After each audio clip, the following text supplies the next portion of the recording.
ये 10th slide तो मेरे ख्याल से हमने करनी थी ना। यस मैम, कर ली थी। ठीक, इंटरनल फोर्सेस से स्टडी करना।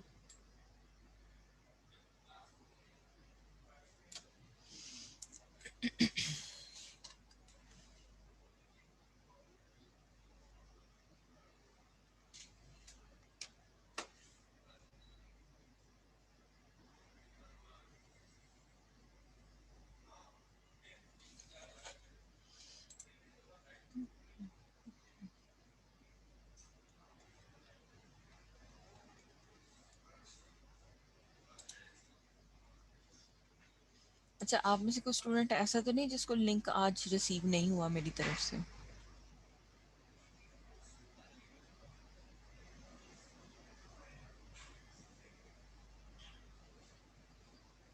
No ma'am.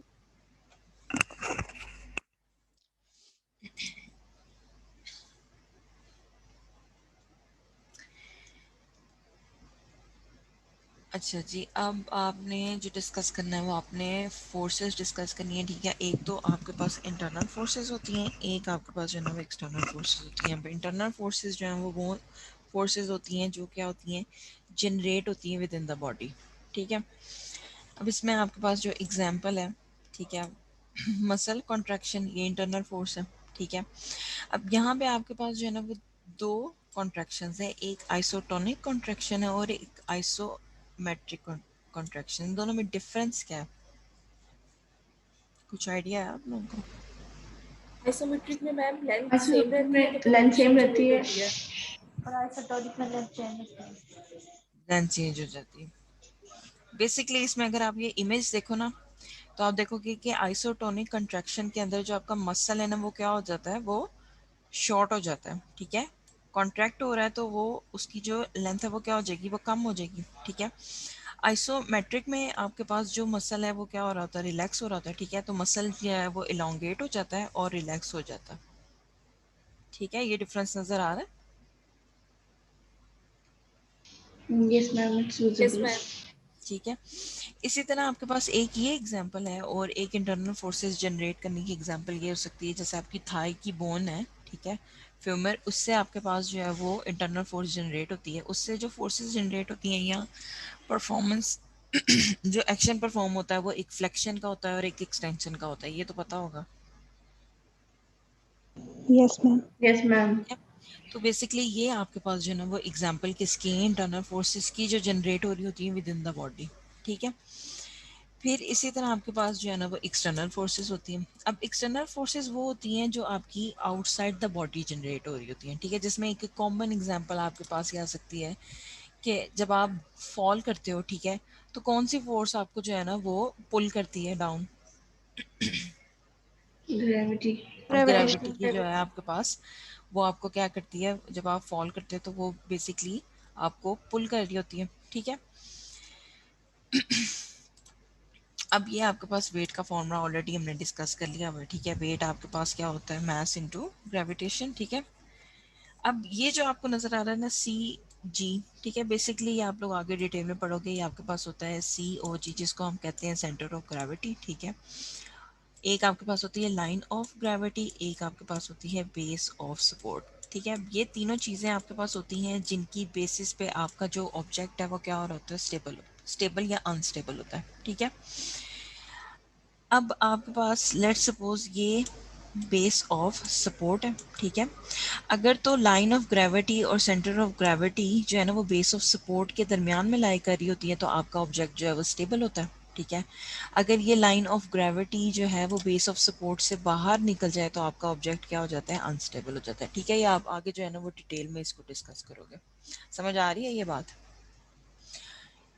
तो ये जो सी जी है बेसिकली ये रिप्रेजेंट कर रहा है किसको, सेंटर ऑफ ग्रेविटी को। समझ आ रही है ये बात? Yes ma'am. Yes ma'am. ठीक है। अब आपके पास आ जाता है वेक्टर अलजेब्रा, ठीक है। अब जब आपके पास बॉडी पे फोर्सेस एक्ट कर रही होती है ना, ठीक है, हमने पता है, हमने पढ़ा है कि जो फोर्स है वो हमारे पास वेक्टर क्वांटिटी है। वो हमारे पास वेक्टर क्वांटिटी क्यों है, क्योंकि हमें पता है फोर्स जो है वो किसका प्रोडक्ट है, मास इनटू एक्सेलरेशन का, ठीक है। अब एक्सेलरेशन वेक्टर क्वांटिटी है जिसकी वजह से आपकी फोर्स भी क्या है, वेक्टर क्वांटिटी है। तो जब आपके पास किसी एंगल पे फोर्स जो है वो अप्लाई करें, ठीक है, तो आपके पास उसका एक तो मैग्नीट्यूड आएगा, एक उसका आपके पास क्या आ जाएगी, डायरेक्शन आ जाएगी, ठीक है। स्केलर क्वांटिटी को एक्सप्लेन करने के लिए सिर्फ आपको क्या चीज़ चाहिए होती है, आपको मैग्नीट्यूड चाहिए होता है और डायरेक्शन इन्वॉल्व नहीं होती, डायरेक्शन नहीं चाहिए होती, ठीक है। अब इसमें आपके पास स्केलर क्वांटिटीज की एग्जांपल में आ जाता है मैस आ जाता है, ठीक है। लेंथ ये ऑलरेडी आप लोगों ने देखी हुई है। वॉल्यूम और डेंसिटी भी आपके पास ये दो स्केलर क्वांटिटीज है। अब ये दोनों स्केलर क्वांटिटीज कैसे हैं?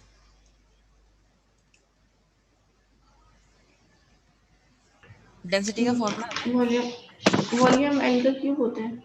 एल वॉल्यूम बेसिकली आपके पास क्या होता है, लेंथ का क्यूब होता है। और लेंथ हमने ऑलरेडी देखा है कि लेंथ क्या है, स्केलर क्वांटिटी है। तो यस वॉल्यूम भी आपके पास क्या हो जाएगी, स्केलर क्वांटिटी हो जाएगी। अब डेंसिटी आपके पास स्केलर क्वांटिटी कैसे बनती है? डेंसिटी को बेसिकली हम रो सिंबल से रिप्रेजेंट करते हैं, ठीक है, which is equal to mass over volume. अब आप ये देखो कि मास भी स्केलर क्वांटिटी है और वॉल्यूम भी स्केलर क्वांटिटी है, तो आपकी डेंसिटी भी क्या बन जाएगी, स्केलर क्वांटिटी बन जाएगी। समझ आ रही है ये बात? Yes ma'am. Yes ma'am. ठीक है। फिर आपके पास आ जाता है, ठीक है, वेक्टर्स का हम लोग ऑलरेडी डिस्कस कर चुके हैं, ठीक है। ये मैथमेटिकल रिप्रेजेंटेशन इसकी कैसे होगी, एक तो मैग्नीट्यूड होगा और दूसरा आपके पास क्या होगा, डायरेक्शन होगा, ठीक है। अब आपके पास जो है ना वो दो मेथड्स आते हैं वेक्टर्स में, एक रेजोल्यूशन है और एक कंपोजिशन है, ठीक है। अब कंपोजिशन ऑफ फोर्सेस बेसिकली आपके पास क्या होती है, the process of finding out the resultant force of a given number of forces is called the composition of forces। ये इस पॉइंट में क्या चीज एक्सप्लेन कर रहे हैं?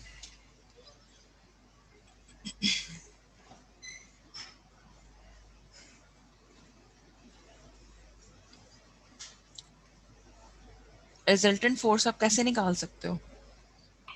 Summation of सारी F1 all forces सारी फोर्सेस का सम करेंगे। इस सारी फोर्सेस का क्या करेंगे, सम करेंगे, ठीक है। आपके पास किसी भी बॉडी पे जितनी भी फोर्सेस एक्ट कर रही होंगी, आप क्या करोगे, उन सारी फोर्सेस को ऐड करोगे, ठीक है। तो आपके पास जो है ना वो रिजल्टेंट फोर्स जनरेट हो जाएगी। बेसिकली जब आपने रिजल्टेंट फोर्स कैलकुलेट करनी होती है, वही आपके पास क्या होती है, कंपोजिशन ऑफ फोर्सेस होती है, ठीक है। Composition of forces. बात समझ आ रही है? Yes, ma'am. ठीक है। अब आपके पास है, ठीक है, ये आपके पास आ गया। अब ये जो आपके पास स्लाइड है ना, ठीक है, बेसिकली वेक्टर्स में भी आपके पास जो है ना वो एक वेक्टर एडिशन होती है, ठीक है, और एक वेक्टर जो है ना सब्ट्रैक्शन होती है। अब जो आपकी ये वाली स्लाइड है ना, ये वेक्टर एडिशन की है, ठीक है। जब हमने वेक्टर्स को रिप्रेजेंट करना होता है ना, जो उसकी ग्राफिकल रिप्रेजेंटेशन है वो बेसिकली किसके साथ होती है, एरो के साथ होती है, ठीक है। अब ये जो एरो है ना, ये चीज जो है ना वो आपकी डायरेक्शन बता रहा होता है, ठीक है, ठीक है। और बाकी जो आपके पास है वो सारा क्या एक्सप्लेन कर रहा होता है, उसकी मैग्नीट्यूड वैल्यू को रिप्रेजेंट कर रहा होता है, ठीक है। अब लेट्स सपोज अगर ये आपके पास जो है ना वो फोर्स है टू न्यूटन की, और ये भी आपके पास फोर्स है 2 न्यूटन की। तो वेक्टर एडिशन में आप ये देखो कि इसके पास जो एरोज हैं वो दोनों सेम डायरेक्शन में ऐसे ही है। तो इसका रिजल्टेंट आपके पास कितना आ जाएगा, 4 न्यूटन आ जाएगा। ये बात समझ आ रही है? yes ma'am यस ठीक है। मैम। Yes, अगर ma'am. लेट सपोज ये आपके पास 1 न्यूटन की फोर्स है, ठीक है, और ये आपके पास जो है वो 2 न्यूटन की फोर्स है, तो आपके पास रिजल्टेंट कितना आ जाएगा? 3 3 3 3 Newton न्यूटन। अब अगर हम इसको रिवर्स कर देते हैं, मैं इसको ऐसे कर देती हूँ, तो फिर रिजल्ट क्या आएगा, 1 1 आएगा, Minus में -1 -1 आएगा। क्यों? क्योंकि डायरेक्शन चेंज होगी। अभी आपके पास आ गया direction change. -2 न्यूटन, ठीक है। तो अब अगर आप 1 में से -2 को निकालते हो, तो आपके पास यहाँ पे क्या आएगा, यहाँ पे -1 आएगा, और इसकी जो है वो एरो भी चेंज हो जाएगा। बात समझ आ रही है? Yes ma'am. फर्स्ट जो आपकी स्लाइड है ये वेक्टर एडिशन की है, ठीक है। जैसे कि यहाँ पे इन्होंने नीचे मेंशन किया हुआ है, यहाँ पे हम क्या कर रहे हैं, वेक्टर्स को ऐड कर रहे हैं, ठीक है। अब जो आपकी नेक्स्ट स्लाइड है वो आपकी वेक्टर सब्ट्रैक्शन की है। वो वेक्टर सब्ट्रैक्शन की क्यों है? अब आप ये देखो, यहाँ पे आपके पास अगर ये -1 न्यूटन का है, इसको -1 इसलिए लिखा जा रहा है क्योंकि ये आपके पास एरो जो है वो डिफरेंट डायरेक्शन में, ठीक है। और इसको मैं लिख देती हूँ, ये आपके पास है 2 न्यूटन, तो टोटल आपके पास कितना आएगा, 1 1 न्यूटन आएगा प्लस, ठीक है, +1 न्यूटन आएगा आपके पास। इसी तरह अगर आपके पास ये 1 न्यूटन है, ठीक है, और ये आपके पास -3 न्यूटन है, तो फिर आपके पास रिजल्ट क्या आएगा, minus 2 -2 to -2 रिटर्न आएगा, ठीक है। बेसिकली ये जो माइनस है ना, ये रिप्रेजेंट कर रहा होता है ऑपोजिट डायरेक्शन को। समझ आ रही है ये बात? Yes ma'am. ठीक है, क्लियर है ये?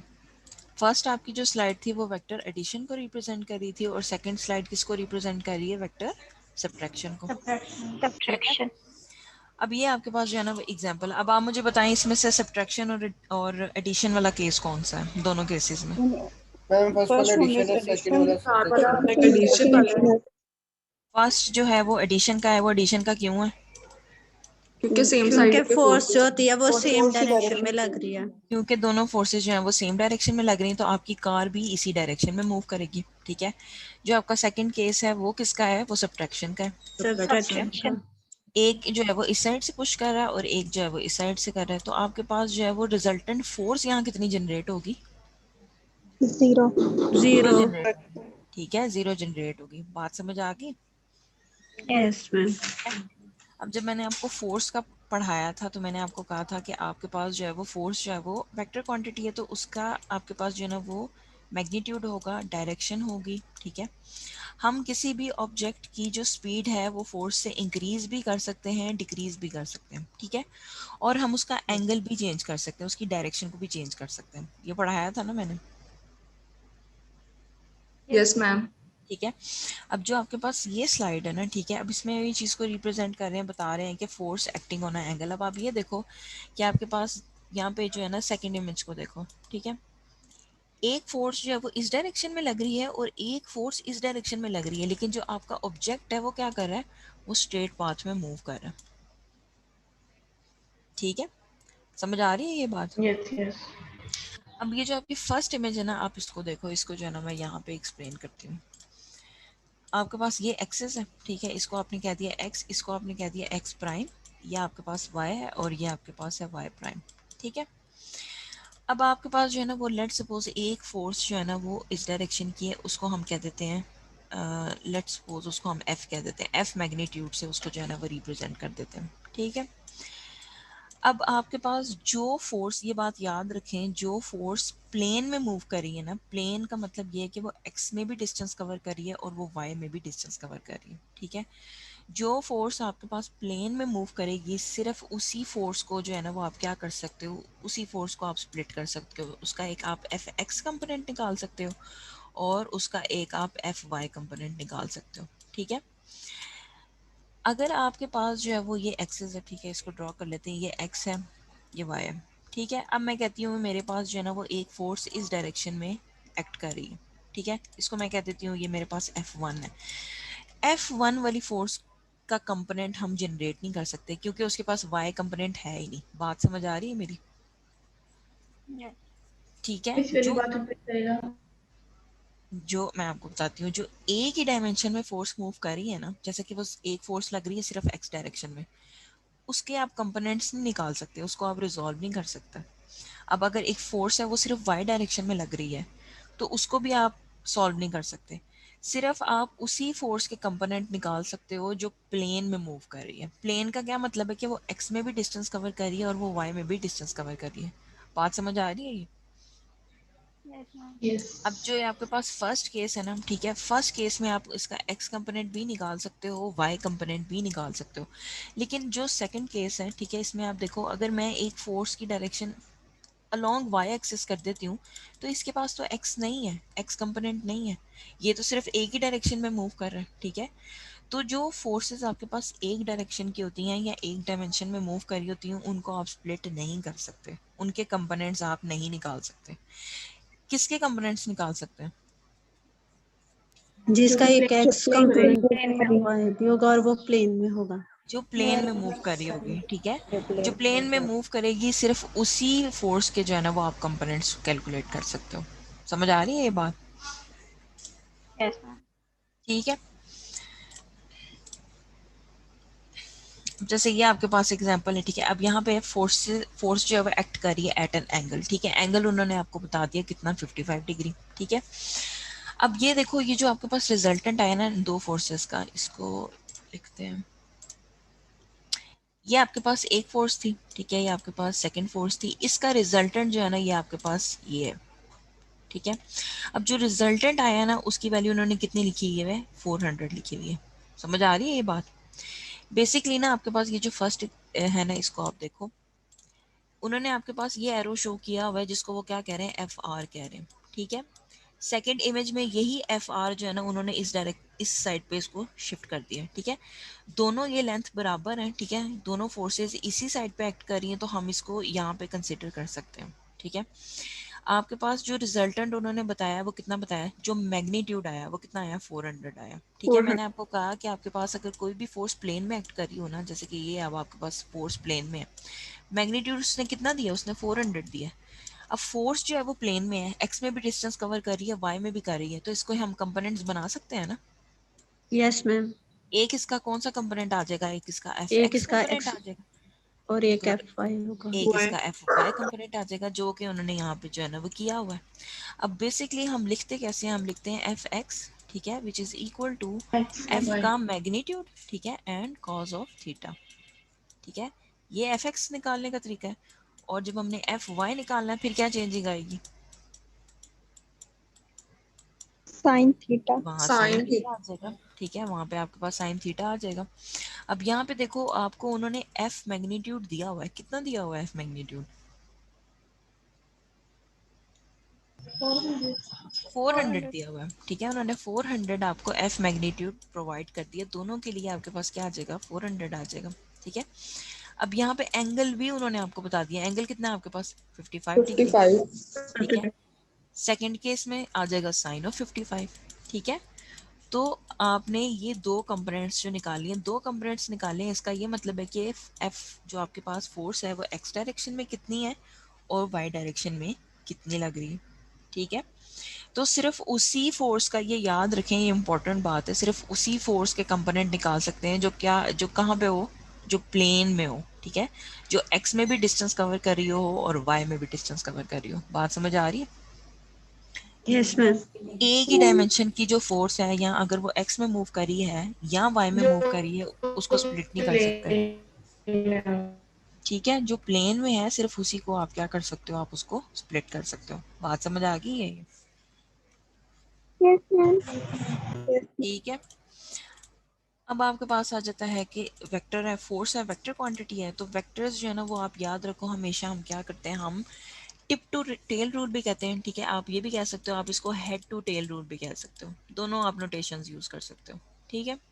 वेक्टर्स हमेशा आपके पास जो है ना वो टिप टू टेल मेथड से जो है ना वो ऐड होते हैं। अब tip to tail method basically आपके पास क्या है, लेट्स सपोज ये मेरे पास, मैंने वेक्टर ए जो है वो ग्रीन से ड्रॉ कर लिया। ठीक है। अब मैंने इसके साथ एक और वेक्टर ऐड करना है। ठीक है।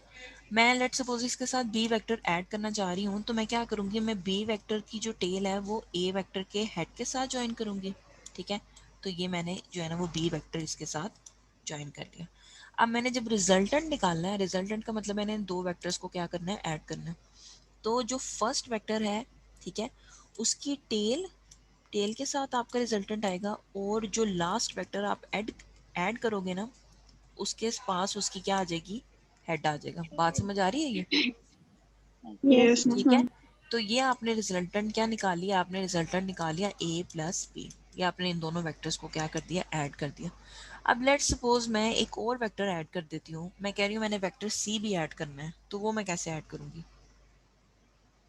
बी के बाद ऐड बी करेंगे। के बाद बी टी के के बाद बाद आप उसको कैसे रिजल्टेंट ऐड का हेड, करोगे? रिजल्टेंट का हेड हम सी पे कनेक्ट कर देंगे। हेड के बी के हेड के साथ सी की टेल बी के होगी। हेड पे सी की टेल होगी ये और आपके पास जो है ना रिजल्टेंट। आपने सी वेक्टर निकाल लिया। ठीक है। अब ये सी वेक्टर आपने लगा लिया।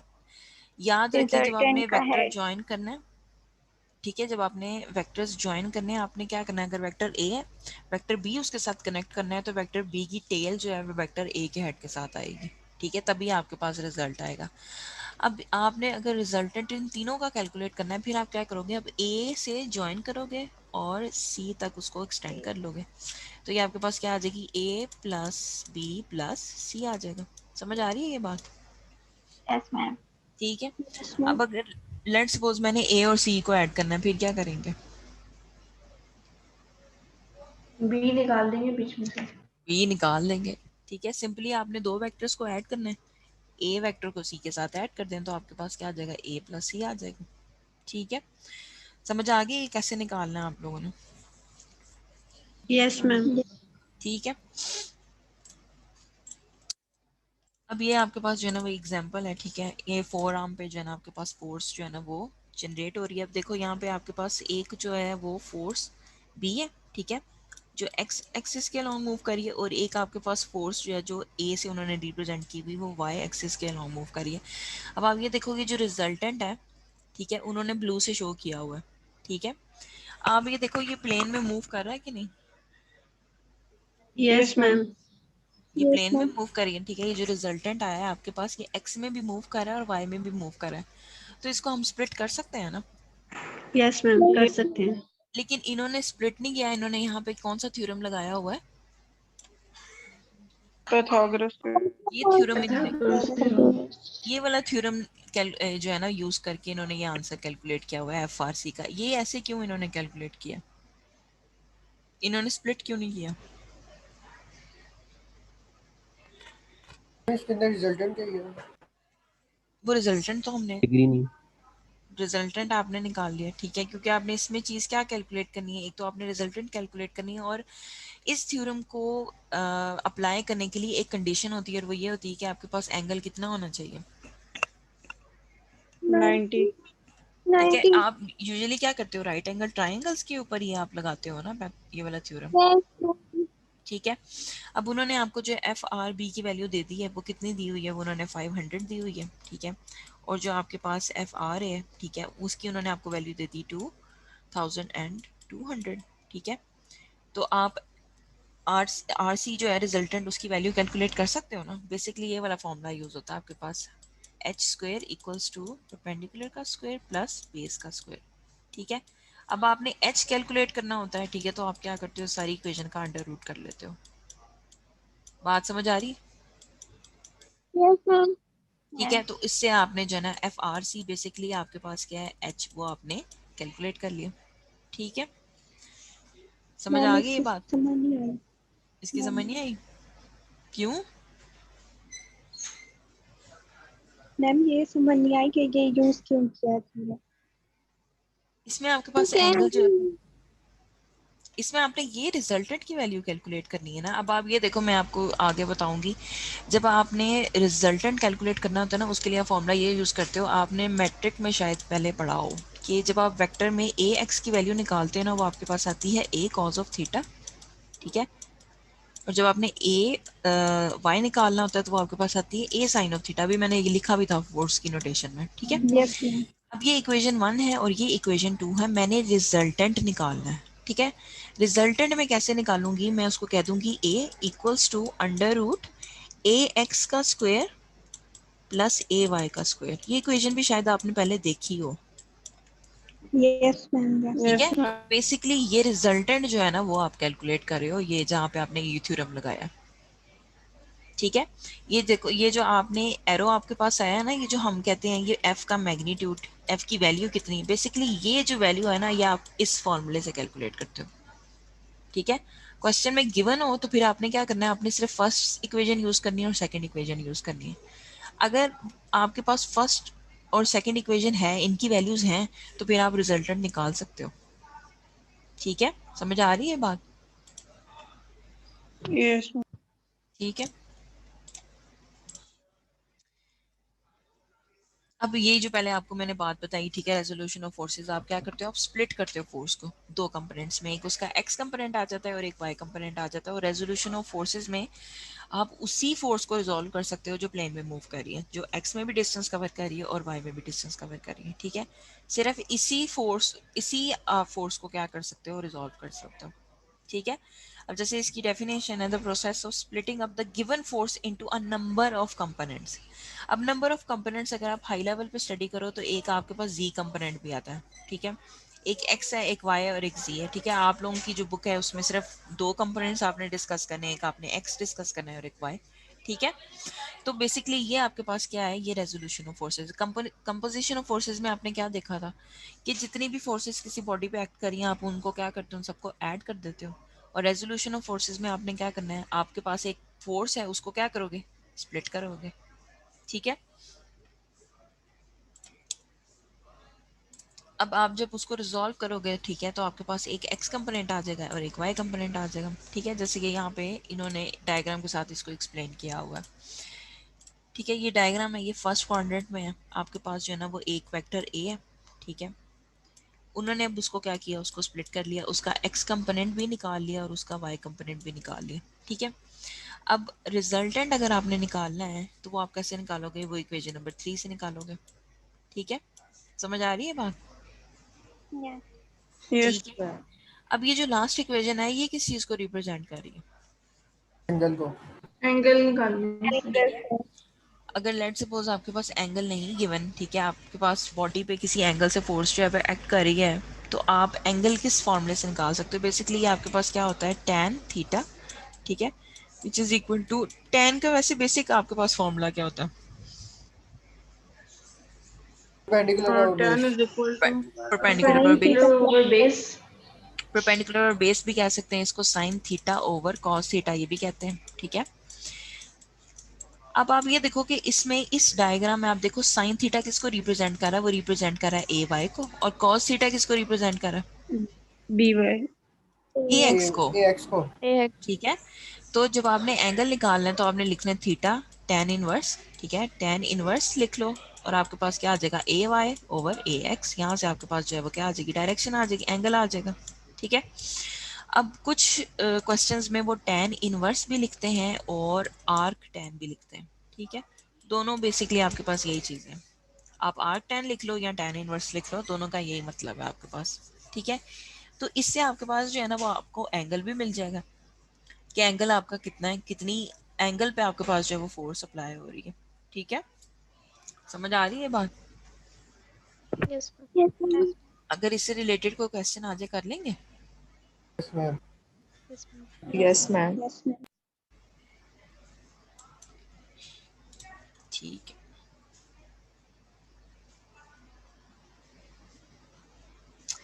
अब जैसे ये आपके पास एक एग्जांपल है, ठीक है, वही जैसे मैंने आपको पहले बताया, ठीक है, वेक्टर प्लेन में है तो उन्होंने उसको स्प्लिट कर दिया, ठीक है। अब यहाँ पे उन्होंने नोटेशन एंगल की ए यूज की हुई है, आप ए यूज कर लो, थीटा यूज कर लो, फाई यूज कर लो, आपकी अपनी मर्जी है, ठीक है। अब इसी से रिलेटेड आपकी एग्जांपल है वो ये है कि आपने क्या करना है, आपने एफ एक्स कंपोनेंट निकालना है और एफ वाई कंपोनेंट जो है ना वो कैलकुलेट करना है। ये है वो एग्जांपल, ठीक है। उन्होंने आपको ये प्रॉब्लम दी हुई है, ठीक है। Let's assume that our vector F is 30 newton of force is acting at an angle of 20 degree, ठीक है, टू द वाई एक्सिस। अब आपने इसमें जो है ना वो एक्स कंपोनेंट कैलकुलेट करना है। अब आप कैसे कैलकुलेट करोगे, पहले आप मुझे बताओ आपको क्वांटिटीज कौन कौन सी गिवन है? एंगल और एंगल रिजल्टेंट। और एक आपको एंगल दिया हुआ है उन्होंने, ठीक है, 20 डिग्री उन्होंने आपको एंगल दे दिया है, और उन्होंने फोर्स का मैग्नीट्यूड कितना दिया हुआ है, 30 न्यूटन। 30 वो आपके पास जो है ना वो 30 Newton. न्यूटन दे दिया है, ठीक है। अब अगर आप इसको ड्रॉ करो ग्राफिकली तो बेसिकली अगर ये लेट्स सपोज आपके पास जो है ना वो 20 डिग्री एंगल है, ठीक है, और ये 30 न्यूटन फोर्स है, तो अब ये देखोगे आपके पास जो है वो प्लेन में मूव कर रहा है ना, ठीक है, एट सम एंगल। आपने इसका एक्स कंपोनेंट निकालना है, कैसे निकालेंगे F x? F cos cos theta. F magnitude cause of theta, good. तो ये क्या आ जाएगा, सारी वैल्यूज तो आपको पता है, ठीक है। तो एफ की वैल्यू कितनी लगाएंगे, 30. 30। 30 30 Newton. लगाएंगे, गुड। और आपके पास एंगल कितना दिया हुआ है, 20. 20। 20. 20 डिग्री दिया हुआ है, तो एफ एक्स निकल आया, Yes, ma'am. ठीक है। अब अगर इसी तरह मैं आपको ये कहूँ आपने जो है ना वो इसका वाई कंपोनेंट निकालना है, फिर एफ वाई F की जगह एक्स sin साइन theta. फिर हम लोग एफ वाई लिखेंगे और एफ हम्म, मैग्नीट्यूड साइन एफ थीटा हो जाएगा। साइन ऑफ थीटा आ जाएगा, बाकी सेम सारी चीज। क्वांटिटीज आपको पता है, ठीक है। Yes, तो ma'am. इस फोर्स से आपने क्या किया, आपने जो है ना वो एक्स और वाई कंपोनेंट जो है वो कैलकुलेट कर लिया, ठीक है। समझ आ गई ये बात? Yes, ma'am. Yes ma'am. ठीक है, अगर इससे रिलेटेड कोई प्रॉब्लम आ जाए तो कर लेंगे, यस यस मैम। Yes. कि जैसे Yes, ये ma'am. आपने जो है ना वो एक्स कंपोनेंट यहाँ पे कैलकुलेट कर लिया, नेक्स्ट स्लाइड पे हमने जो है ना वो वाई कंपोनेंट कैलकुलेट कर लिया, ठीक है। अब ये फिर वही आपके पास एग्जांपल है, ठीक है। इसमें आप देखो x की वैल्यू आपके पास कितनी है, 4 है, जिसको आप कह दो ax कह दो या fx कह दो, जो भी नोटेशन आप यूज करना चाहो। और ay की कितनी वैल्यू दी हुई है उन्होंने, 3 दी हुई है, 3। ठीक है। अब आपको मैं कहती हूँ आपने रिजल्टेंट निकालना है, तो आप कैसे रिजल्टेंट इसका कैलकुलेट करोगे? इसी फॉर्मूले से आपने कैलकुलेट कर लेना है, a इज इक्वल्स टू दोनों वैल्यूज अंडर को रूट अंडर रूट ax में का प्लस कर स्क्वायर, देंगे। ठीक है। स्क्वायर लेके ऐड करिएगा, नहीं तो गलत हो जाएगा, ए प्लस ए वाई का प्लस ए वाई ठीक है। अब यहाँ स्क्वायर देखो प्लस ax कितना है, ax कितना है, 4 4 का स्क्वायर, 4 और ay कितना है, 4 3 3 3 है, 3 3 का 3 स्क्वायर, ठीक है। इसको आप अंडर रूट करो तो ये आपके पास कितना आ जाएगा, ये आ जाएगा 16 प्लस 9 अंडर रूट, ठीक है। 25 का अंडर रूट करें तो आपके पास वैल्यू कितनी आ जाएगी, 5 आ जाएगी। मतलब 5 आपने जो रिजल्टेंट बनाया है इसका, जो आपका रिजल्टेंट आया है वो कितना आया है, वो 5 आ गया, 5 ठीक है। 5 बेसिकली रिजल्टेंट ना इसका ऐसे बनेगा, 5 आपके पास वैल्यू आ गई, ठीक है। अब अगर मैं आपको कहूँ आपने थीटा इसका कैलकुलेट करना है, वो कैसे निकालेंगे? Ten tan inverse inverse AY ए वाई ओवर ए डिवाइडेड एक्स ठीक है, tan inverse ay over ax। अब ay की वैल्यू कितनी है और ax की कितनी है? ए वाई AY की 3 है ए वाई ए 3 3 3 डिवाइडेड बाय 4 ये आ जाएगा 3 डिवाइडेड बाय 4 आ जाएगा, ठीक है। तो एंगल आपने जो है ना वो इसका क्या कर लिया, कैलकुलेट कर लिया, ठीक है। तो बेसिकली अगर आपके पास ए एक्स कंपोनेंट है और ए वाई कंपोनेंट है, इनकी वैल्यूज हैं, तो आप मैग्नीट्यूड निकाल सकते हो और डायरेक्शन भी निकाल सकते हो, ठीक है। अगर तो उसने आपको क्वेश्चन में दे दिया हुआ है मैग्नीट्यूड, तो उससे आप ए एक्स निकाल सकते हो और ए वाई निकाल सकते हो। बात समझ आ रही? यस मैम ठीक है। अगर ये याद रखें कि क्वेश्चन में वो बात आपको मेंशन यस करेगा, मैम ठीक है। लेट्स सपोज मैं आपको कहती हूँ कि एक वेक्टर है, उसका एक्स कंपोनेंट जो है वो 2 है और वाई कंपोनेंट 5 है, आपने इसका रिजल्टेंट निकालना है, ठीक है। तो उसने ऑलरेडी आपको एक्स और वाई कंपोनेंट दे दिया है, तो आपने ये वाला मेथड फॉलो करना है। समझ आ रही है बात? यस मैम यस ठीक है, मैम नोटेशन पढ़नी आ जाएगी ना क्वेश्चन में, यस मैम ठीक है। तो इसी तरह प्लस आपने क्या, वाई कैसे आएगा मैग्नीट्यूड गिवन होगा ये ना मैं आपको यहाँ पे इसको एक्सप्लेन करती हूँ। देखो दो केसेस हैं आपके पास, ठीक है। लेट्स सपोज आपके पास एक केस ये है, मैंने इसको एक्सिस पर ड्रॉ किया, मैंने आपको कहा कि मेरे पास एक वेक्टर है जिसका रिजल्टेंट कितना है, 20 न्यूटन है, और वो एंगल कितना बना रहा है, लेट्स सपोज इसको हम 30 कह देते हैं। अब आप ये देखो, इसमें आपके पास दो इन्फॉर्मेशन है, एक मैग्नीट्यूड है और एक डायरेक्शन है, ठीक है। इस वाले केस में आपने सिर्फ क्या करना है, आपने जो है ना वो एफ एक्स निकालना है और एफ वाई निकालना है, दैट्स इट। समझ आ रही है ये बात? यस यस मैम ठीक है। अब एक सेकंड क्वेश्चन में मैं आपको कह देती हूँ कि मेरे पास एक्स कंपोनेंट जो है वो कितना है, वो 2 न्यूटन है, और एफ वाई कंपोनेंट कितना है, वो मेरे पास लेट्स सपोज 6 न्यूटन है। तो इसमें मैंने मैग्नीट्यूड भी निकालना है और एंगल भी निकालना है। बात समझ आ रही? यस मैम यस ठीक है। दोनों केसेस में जो मिसिंग क्वांटिटीज है ना, बेसिकली आपने वो फाइंड करनी है। अब आप देखो फर्स्ट केस में उन्होंने एंगल भी दिया हुआ है, मैग्नीट्यूड भी दिया हुआ है, क्या निकालना है, एफ एक्स और एफ वाई। सेकंड केस में उन्होंने आपको एफ एक्स और एफ वाई दिया हुआ है, उससे आपने क्या निकालना है, मैग्नीट्यूड निकालना है और एंगल निकालना है, एंगल ठीक है। समझ आ रही है? इन दोनों में डिफरेंस पता लगा? यस मैम मैम वो क्वेश्चन में आपको ये मेंशन करेगा कि दिस इज एक्स कंपोनेंट, ठीक है। X component is equal to 2 newton and y component is equal to 6 newton. तो जब वो कंपोनेंट की बात कर रहे हैं ना, इसका मतलब वो आपको क्या दे रहा है, एफ एक्स दे रहा है और एफ वाई दे रहा है, आपने ए और थीटा निकालना है। समझ आ रही है बात? ये ए भी ना आप लिखें, एफ लिख लें, ठीक है। यस मैम तो अगर तो उसने आपको डायग्राम दी हुई है और उसने आपको कहा है मैग्नीट्यूड है आपके पास, एंगल है, आप एफ एक्स और एफ वाई निकालो, कंपोनेंट्स निकालो, तो फिर आप कंपोनेंट्स कैलकुलेट कर लो, ठीक है। वो आपको पता है, वो आप कैसे कैलकुलेट करोगे, एफ कॉस ऑफ थीटा और एफ साइन ऑफ थीटा से। यस समझ आ रही है बात? यस मैम अब क्लियर हुआ? मैम अगर अभी भी नहीं क्लियर हुआ ना तो पूछ ले, मैं बता देती हूँ, ठीक है। यस अब जो ये एग्जांपल है ना, उसमें उन्होंने आपको एफ एक्स दिया हुआ है और एफ वाई दिया हुआ है, दोनों की वैल्यूज दी हुई है, तो आपने रिजल्ट निकाला है, ठीक है। अब यहाँ पे जो है ना, उन्होंने जो एंगल निकाला है ना, वो उन्होंने आर्क टेन से निकाला है। आप आर्क टेन यूज कर लो, आप टेन इनवर्स यूज कर लो, सेम वही चीज है, ठीक है। अब जैसे आप लोगों ने बताया कि उसमें आपके पास ए वाई की वैल्यू जो थी वो 3 थी और ए एक्स की कितनी थी 4 थी, ठीक है। तो tan इनवर्स 0.75 करें तो आपके पास एंगल कितना आ जाता है 36.9 आ जाता है, ठीक है। समझ आ गई ये बात? Yes ma'am.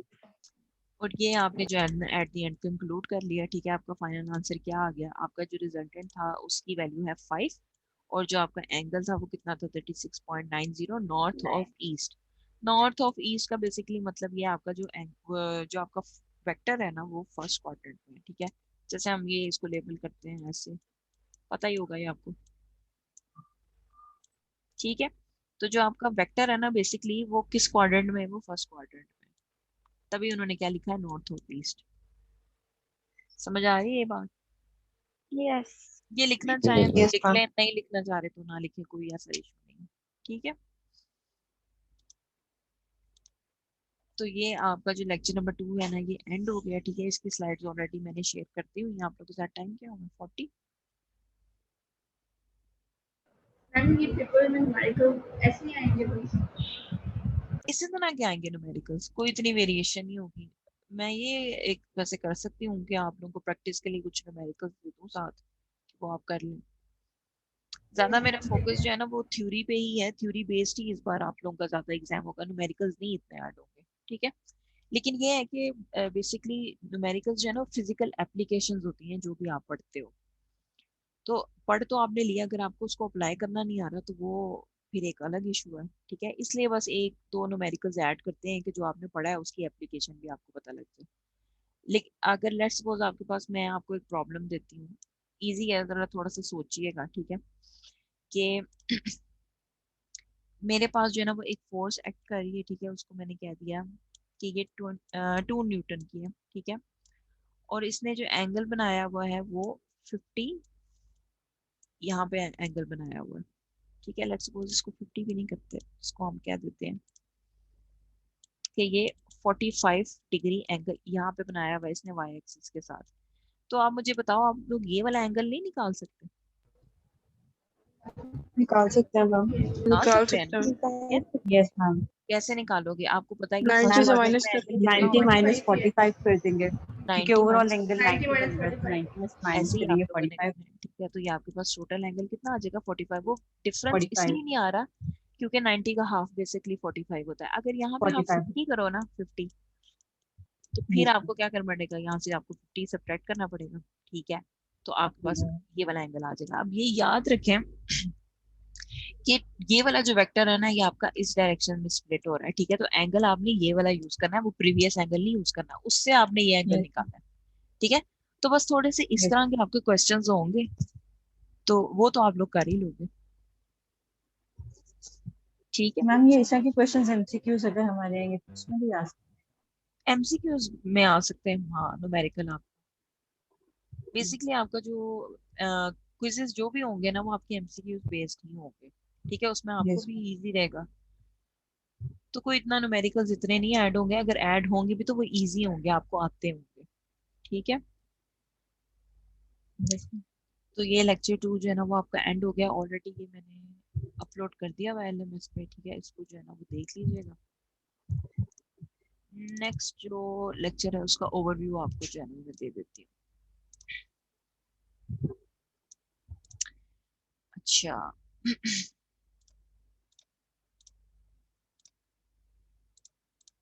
अच्छा, ये स्लाइड नजर आ रही है आपको?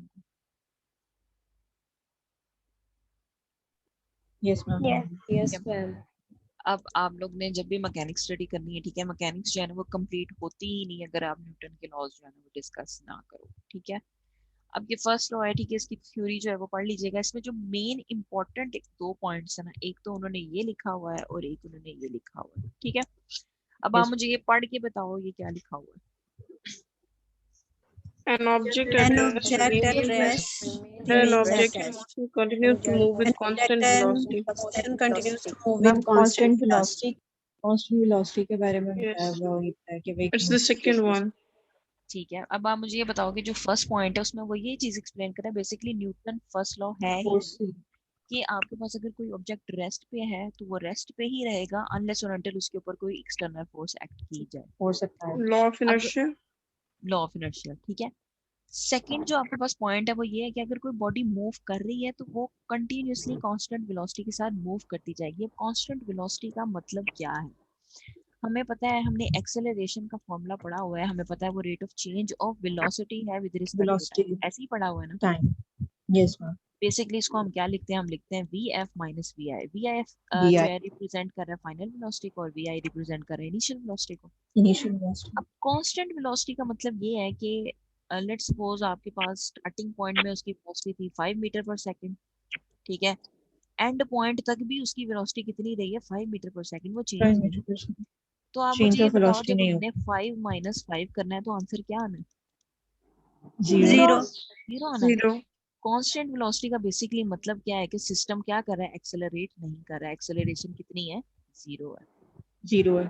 समझ आ रही है ये बात? ठीक है। Yes ma'am. अब जो इन्होंने लास्ट पॉइंट लिखा हुआ है ना, इसको मैं हाईलाइट करी हूँ, ये देखो यहाँ पे लिखा हुआ है कि Newton's first law as stated does not hold true for some who is accelerating. इसका क्या मतलब है? मैम अगर एक्सेलरेशन है मतलब कि वेलोसिटी कांस्टेंट नहीं रह रही, जब वेलोसिटी चेंज हो रही है। कांस्टेंट नहीं है ना, वेलोसिटी जब चेंज हो चेंज जाएगी हो ना। रही है, तो आपके पास न्यूटन फर्स्ट लॉ जो है वो उसके ऊपर होल्ड नहीं करता। समझ आ रही है बात? यस कि मैम। न्यूटन का फर्स्ट लॉ लगा ही आप तब सकते हो जब आपके पास सिस्टम क्या कर रहा है? नॉन कांस्टेंट वेलोसिटी से एक्सेलरेटिंग। मूव कर रहा है, मींस एक्सेलरेट नहीं कर रहा। ठीक है, समझ आ रही है बात? यस। तो यस बेसिकली मैम। ये इंपॉर्टेंट दो पॉइंट्स हैं जब आपने न्यूटन फर्स्ट लॉ को डिस्क्राइब करना होता है। न्यूटन का फर्स्ट लॉ जो है ना, वो आप इस तरह भी डिस्क्राइब करते हो, इसको हम इनर्शिया लॉ भी कहते हैं। ठीक है। अब इनर्शिया बेसिकली ना किसी भी ऑब्जेक्ट की प्रॉपर्टी होती है जिससे वो उसमें चेंज जो है ना वो रेजिस्ट कर रही होती है। ठीक है। तो अगर आपको क्वेश्चन आता है Newton first law is called, ठीक है, अब वो आपको दो ऑप्शंस दे, तो उसमें एक ऑप्शन ये होगी is also called law of inertia, तो आपने किस पे टिक करना? Law of law inertia of पे। इनर्शिया। ठीक है। तो बेसिकली इस तरह के जो है ना वो आपके जो एमसीक्यूज होंगे वो होंगे। ठीक है। स्लाइड्स अगर ग्रो थ्रू कर लेते हैं, स्लाइड समझ लेते हैं, ठीक है, तो आपको मेरा नहीं ख्याल है कोई इशू आएगा। ठीक है। तो जब आपने न्यूटन फर्स्ट लॉ जो है ना वो पढ़ना है या आपने एक्सप्लेन करना है या इसको समझना है, तो ये दो बातें इंपॉर्टेंट है जिसको आपने जो है ना वो कंसिडर करना है। ठीक है, वो मैंने आपको एक्सप्लेन कर दी। ठीक है। कोई क्वेश्चन तो नहीं है किसी का? No ma'am. No ma'am. ये याद रखें कि Newton first law acceleration system की जीरो होगी तो उस पर अप्लाई कर सकते हैं। एक्सेलरेट कर रहा है, एक्सेलरेशन में वेरिएशन आ रही है तो उस पर अप्लाई नहीं कर सकते। ठीक है। अब ये मैथ्स का कॉन्सेप्ट ऑलरेडी जो है ना वो हमने पहले डिस्कस कर लिया हुआ है। ठीक है। मैथ्स आपको पता है। ठीक है। फॉर्मूला हम वेट का लिखते आ रहे हैं। वेट का फॉर्मूला हमारे पास क्या होता है? M MG. जी। ठीक है। अगर यहाँ से मैंने मैथ्स की वैल्यू कैलकुलेट करनी हो तो वो कैसे आ जाएगी? वो आ जाएगी, मैं वेट को डिवाइड कर दूंगी जी के वेट साथ। By gravity. ठीक है। तो ये मैथ्स की इक्वेशन हमने बना ली। ठीक है। अब ये एग्जांपल है छोटी सी, ठीक है, इसको देखो आप लोग। फॉर एग्जांपल, ठीक है, a man who weighs 1000 newton, ये क्या लिखा हुआ है इन्होंने? ये वेट। क्या चीज है? फोर्स है या वेट है? वेट है। वेट है। ये भी चीज आपने वेट है। ये भी चीज आपने देखनी है कि मैम फोर्स का भी यूनिट न्यूटन होता है और वेट का भी न्यूटन होता है। न्यूटन होता है। ठीक है। अब वो आपको वेट बेसिकली वेज फोर्स से होती है ग्रेविटेशन ग्रेविटेशनल, की वजह से। ठीक है, ठीक है। तो अगर वो आपको वे कह रहा है कि वो इतना वेट कर रहा है, तो आपने उसको क्या लिखना है कि आपके पास वेट कितना दिया हुआ है? 1000 न्यूटन दिया हुआ है। अब उसने कहा इसका इतना वेट जो है ना वो अर्थ पे है, इसका ग्रेविटेशनल मास कितना होगा? इक्वेशन नंबर 1 आपने यूज करनी है। ठीक है। अब यहाँ पे आप लिखो 1000। अब जी की वैल्यू कांस्टेंट है, 9.8 यूज करना चाह रहे हैं 9.8 यूज कर लें, 10 यूज करना चाह रहे हैं 10 यूज कर लें। तो आपके पास मैथ्स कितना आ गया? 100 आ गया। 9.8 यूज करेंगे तो 102 आ जाएगा। ठीक है। तो ये आपने क्या कैलकुलेट कर लिया? ये आपने ग्रेविटेशनल मास जो है वो कैलकुलेट मैथ्स। कर लिया ऑन अर्थ। ठीक है। अब सिमिलरली अगर आपने जो है ना वो वेट कैलकुलेट करना है ना ऑन मून पे, देखिए जो डिफरेंस आता है ना, वो डिफरेंस कहाँ पे आता है? वो जी की वैल्यू में आता है। ठीक है। Moon yes. पे जी की वैल्यू जो है ना वो 10 है, कांस्टेंट। जहां मर्जी आप अर्थ पे चले जाओ जी की वैल्यू 10 ही रहेगी। लेकिन जब आप मून पे जाओगे ना, तो मून पे जो 1/6। वैल्यू होती है ना वो 1/6 होती है। किसके? वैल्यू ऑफ अर्थ, जो अर्थ पे होती है। ठीक है। अब अगर आप 9.8 लगाते हो यहाँ पे, तो जी की वैल्यू कितनी हो जाएगी मून के लिए? वो आपके पास आ जाएगी 1.6 आई गेस। हाँ 1.6 2 मीटर पर सेकंड आ जाएगी, ठीक है। अब अगर आपने सेम यही वेट जो है इसी ह्यूमन का आपने वेट कैलकुलेट करना है मून पे, तो आपने जी की वैल्यू कौन सी यूज करनी है, आपने 1.62 यूज करनी है, ठीक है। समझ आ रही है बात? Yes yes ma'am. मैथ्स आपने ऑलरेडी निकाल लिया है ना, मैथ्स आपको कितना है 102। अब आप ये देखो उसका अर्थ भी मैथ्स 102 ही था और मून पे भी मैथ्स कितना है 102 ही है। चेंज 102 आई है, चेंज आपका आया है जी की वैल्यू में, ठीक है। अर्थ पे ग्रेविटेशन 9.8 थी, मून पे कितनी थी 1.6 थी। अब आप 6 ये देखो कि उसका अर्थ पे वेट कितना है 1000 न्यूटन और मून पे 1000 कितना है 160, 165 ठीक है। तो मैथ्स आपका चेंज नहीं होता, मैथ्स आपका वही रहता है। वैल्यू आपकी चेंज कैसे होती है, ड्यू टू जी, ठीक है। जी मून पे आपकी वैल्यू 1.6 है तो आपका जो वेट है वो भी चेंज हो जाएगा। अर्थ पे 9.8 है तो आपका जो वेट है वो चेंज हो जाएगा, ठीक है। बात समझ आ रही है ये? Yes yes ma'am. यस ठीक है, काफी है आज के लिए इतना। Yes ma'am yes ma'am. चलिए यस ये मैम नेक्स्ट, इसकी कितनी स्लाइड है, 1 मिनट, इसकी आपके पास 36, ओके।